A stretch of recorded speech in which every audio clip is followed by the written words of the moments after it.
Good afternoon. Welcome to the Midday Mull for Monday, the 25th of October. Today we read with Robert Murray McShane 2 Kings chapter 6.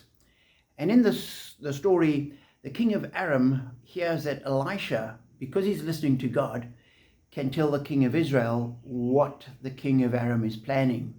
So the king of Aram goes to capture Elisha, and he goes up to the city where Elisha is and surrounds it with his army. The next morning, Elisha's servant goes out, sees the army, and panics. He goes back in and says to Elisha, "What shall we do?" Reading from verse 16, Elisha responds, "Don't be afraid. Those who are with us are more than those who are with them." And Elisha prayed, "Open his eyes, Lord, so that he may see." Then the Lord opened the servant's eyes, and he looked and saw the hills full of horses and chariots of fire all around Elisha. And his servant gets to see that there's this angelic host all around. They've been there all along. He just didn't see them. And so often that's the case with us as well. God is there. His Spirit is with us. We might not see it, and therefore when we look, we see the hosts of the armies of Aram coming to get us, and we think we're undone. But when God opens our eyes, if we were to see what we have on our side, we would know that we will be victorious.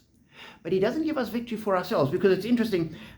Elisha then prays that the army will be blinded, which they are, and he tells them, "No, you're at the wrong place," and he leads them off, and they follow him. He leads them into the capital city, Samaria. They close the gates. The army is in the city, surrounded. They're captured. And he prays, "Open their eyes." And they suddenly realize this army of Aram that they've lost. And the king of Israel says, "Oh, shall I kill them?" And Elisha's response is, "Do not kill them. Set food and water before them so that they may eat and drink, and then go back to their master," which is what they did. And as a result of that, we're told right at the end of the section, so the bands from Aram stopped raiding Israel's territory. Because they were dealt with graciously, they held back, and peace came again. And so when God gives us a victory, which he does, it's not that we can do things the way we think we should. And the victory we're given will not necessarily be victory in the eyes of the world. All the other kings would have thought, "Oh, surely to totally annihilate the other army, that would be victory."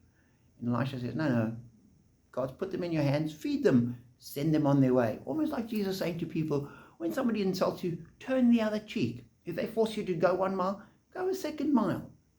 And when we have God work with us, work in us, work for us, we will be different from the world. And that will make a difference in the world. So be encouraged that you have this unseen army of God around you to help you, to encourage you, to lead you. But he will lead you in God's ways, and we will do God's work and make a difference for God in the world. Be encouraged, be challenged, and be blessed.